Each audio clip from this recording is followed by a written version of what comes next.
Hey everybody, Adam here with Hometown Acres. Welcome back. So this year for Christmas, I got my wife a $50,000 present. Isn't that right, honey? Mm-hmm. All for you. No, in all seriousness, we've been saving for a long time for this. We put a deposit down earlier today, and it's going to benefit both of us. I think you're just as excited about it as I am. Yeah. So without further ado, I've got Doug here with the camera behind us, and we're going to explain to you what we put a deposit down on. So for the last, I don't know, 12 to 18 months, we've been saving for an addition or a garage attached to the house. And the last couple of months, we've been trying to figure out a way to create a storage place for the tractor and the side-by-side and the four-wheeler and some things like that. And we started talking about just doing a portable shelter for the time being. And then we eventually started talking about, okay, well, let's build something with the sawmill. And probably, what, back in March, April sometime, we actually did a video on doing an addition on the house here for an attached garage. Mm-hmm. And thanks to Doug kind of prodding us along and pointing us in the right direction and asking some good questions. And he said, ultimately, what do you really want? And this is what we ultimately really wanted, was an attached garage to the house. We'll park my truck and Lana's vehicle in the garage.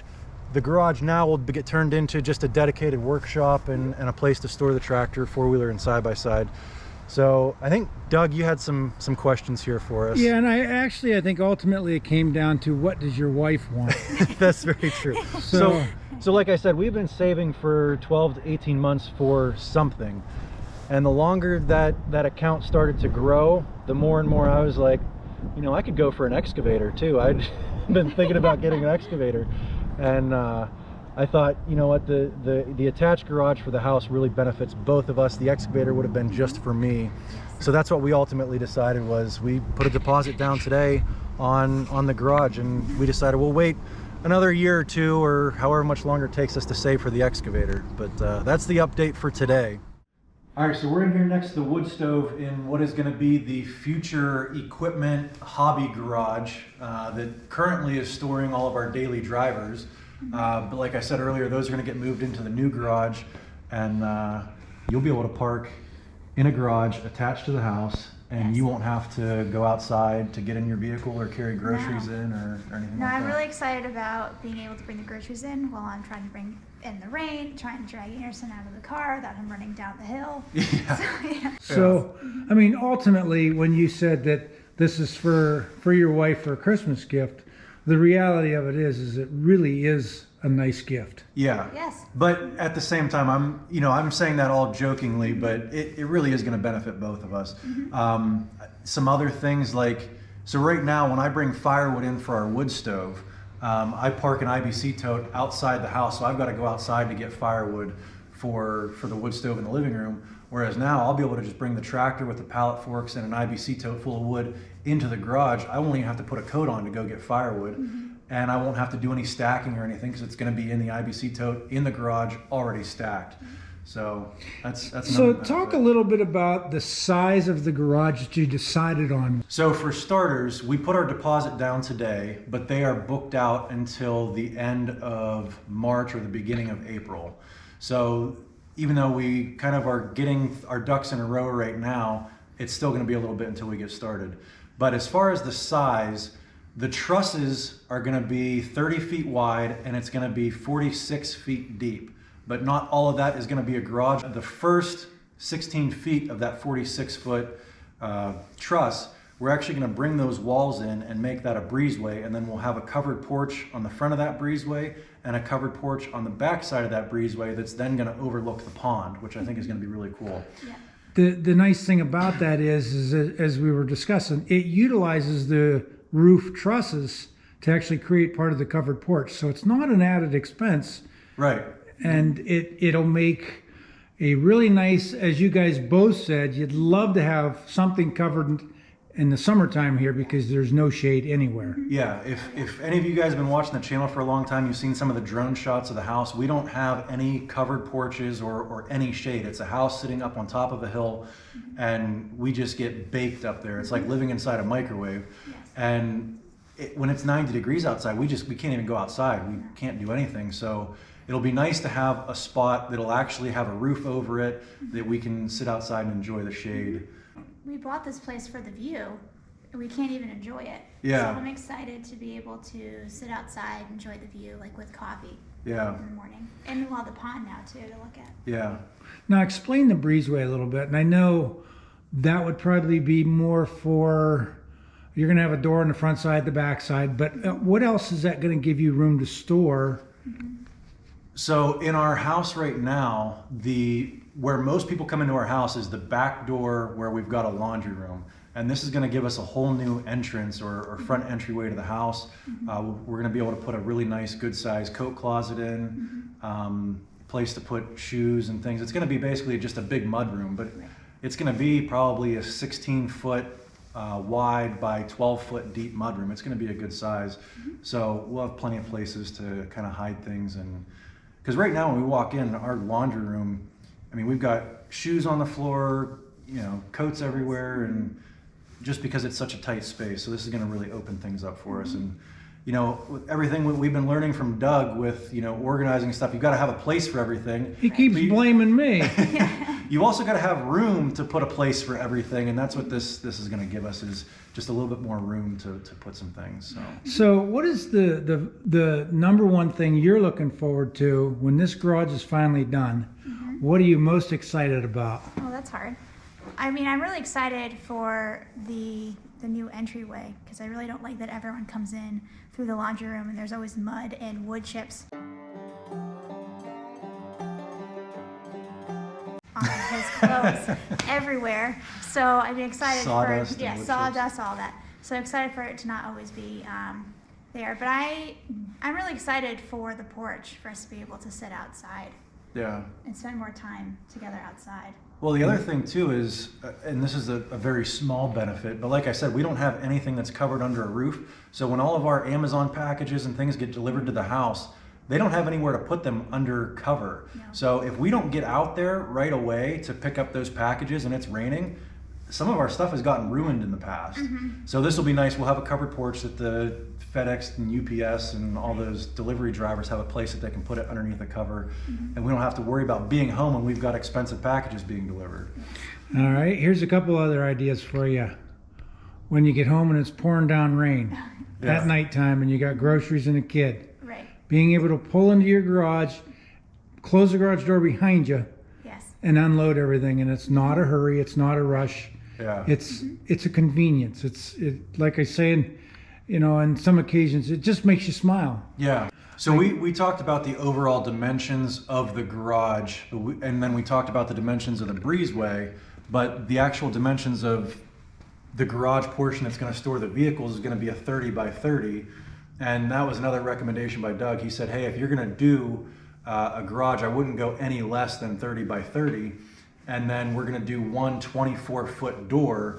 That way it just makes it easier for pulling stuff. If I want to pull a vehicle into the middle of the garage, I don't have that column in between two different garage doors. But what's nice is the 30-foot wide, we'll be able to get 3 vehicles in there. So like if you pan around right now, this garage is a 28 by 32. And we've got room for 1 car on the left, 1 car on the right, and I can just barely squeeze my side-by-side on this section over here on the right. But that extra 2 feet is going to make that a lot easier. So I actually could, if I wanted to, store the side-by-side and four-wheeler in this new garage as well, and then I would literally just have the tractor in this equipment garage, which would be really nice. Hopefully the audio didn't fade away on you as we walked away. But, you know, in addition to that, you're going to be able to pull your tractor in. You're going to be able to put your lawnmower in here. Yeah. You're going to be able to bring some attachments in, or even keep the attachment on the piece of equipment that day when you're done using it. Yeah. So basically, you're going to create a garage for your wife Yep. and you. And then you're going to utilize this pole building for the garage that you wanted to build up on the hill, down by the woodshed, you know, Yeah. whatever. So Rather than building a new equipment garage and keeping this one for the vehicles, I really like the direction we're going with creating a new vehicle garage and turning this one into, because this is quite honestly nicer than any equipment garage we were going to build. What we were planning on building was like a 16 by 24 cold storage, you know, with a gravel pad and an open third or fourth side with no garage door on it. This has 3 garage doors on it. It's halfway insulated. It's got a wood stove in here. So, like I said, we're not going to get started until the end of April or the beginning of April. So we still have time for things to change, but we've changed our mind quite a few times over the last 6 months on what we wanted to do for an extra garage. And I think we've kind of finally settled in a good place. You know, and that brings up some comments or suggestions over the time frame since I've known you. You had talked about building a storage building down below the hill there, which is probably 200, 300 yards away, to put equipment in. And then you talked about doing a quick portable easy up shed on the hill there. And then it turned into, a lot of the viewers were saying, no, don't do that. So your mind thought, well, geez, maybe I'm going in the wrong direction again. It was really funny to see all of the comments on that video where we were talking about doing the portable garage, because we said, okay, we're going to put a 10 by 20 portable garage. And then at the end of the video, we decided, okay, let's try to build something from the sawmill. And we were going to stick with that 10 by 20. And then, one comment comes in and says, don't do a 10 by 20, do a 12 by 20. And then another comment rolls in that says, if you're going to do a 12, you might as well do a 14. And then somebody said, well, if you're going to do a 14, you might as well do a 16 by 24.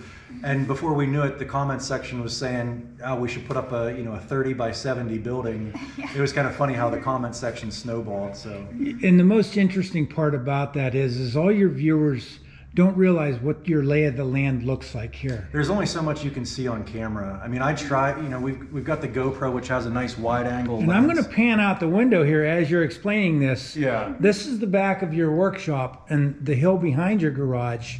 And Yeah. we'll pan over to that so you can talk if you want. Yeah, it's a pretty steep grade, and it's hard to. Right there, that's a hill of dirt. Yeah, there's only so much I can show you guys on camera that you can't see without having peripheral vision with your actual putting your own 2 eyeballs on it. So to do something up back there, it was gonna be a battle, really, to try to put something up there. And not saying that we won't eventually put something up there that might be a portable garage for, everybody always says when you decide to put a building up, triple it, because you're gonna fill it up so fast. And we've been here 3 years. When we first moved in, this 28 by 32, I was like, oh my God, this is awesome. We have this huge garage, and we have outgrown it very quickly. Yeah. And for you to put a building anywhere other than where you're talking about doing your new attached garage is such a undertaking, however you want to say it, because you've got a tremendous amount of earth to move or fill in to try to get level spots. A huge excavating job. And just that small, what did we look at, 20-foot long section for a temporary shed out back, there was a 3-foot drop over 20 feet. Yeah. So you're bringing in, And that was after we had already graded a little bit. so you'd be bringing in, a couple $1,000s worth of fill and gravel just to get that site leveled off to make it usable. And then it's on a hill that you had a ramp of dirt you had to go up to. And I kept looking at that thinking, that's going to be horrible in the wintertime. It's going to be horrible in the spring and summer because it's going to be muddy, slippery.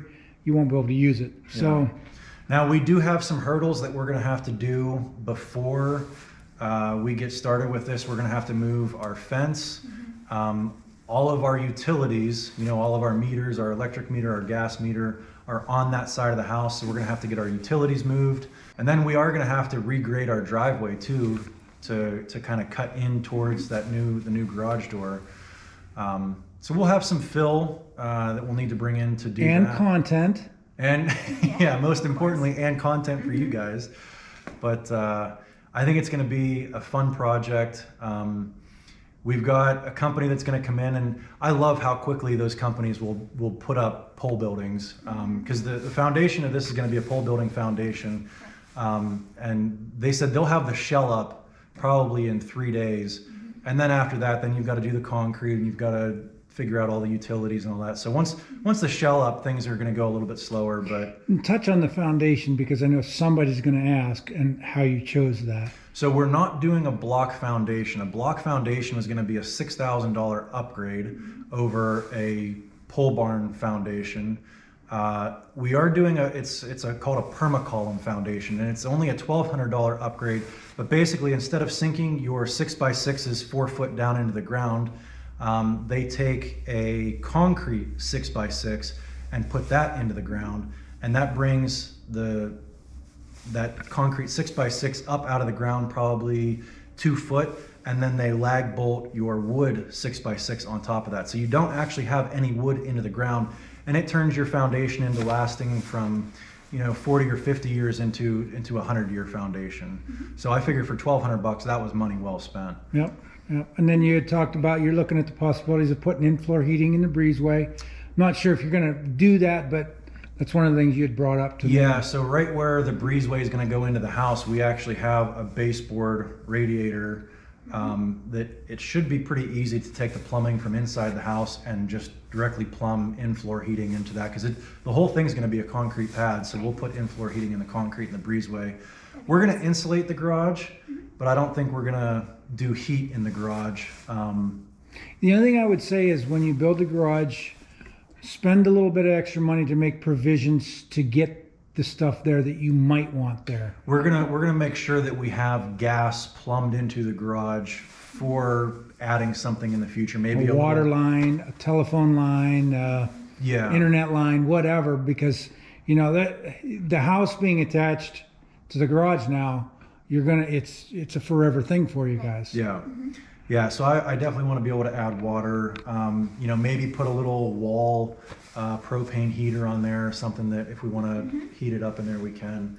I don't know as though we'll do a wood stove like we did in here, just because that would be 3 wood stoves that we would then have that I'd be feeding all the time, and that'd be a lot of running in and out to go keep all 3 of them running. I feel like every 20 minutes I'd be throwing more wood in a wood stove somewhere. And let me tell you, this fireplace feels good today. Yeah, it's 25 degrees out, and if you pan up to the thermometer up there, it's 60 degrees in here in the garage.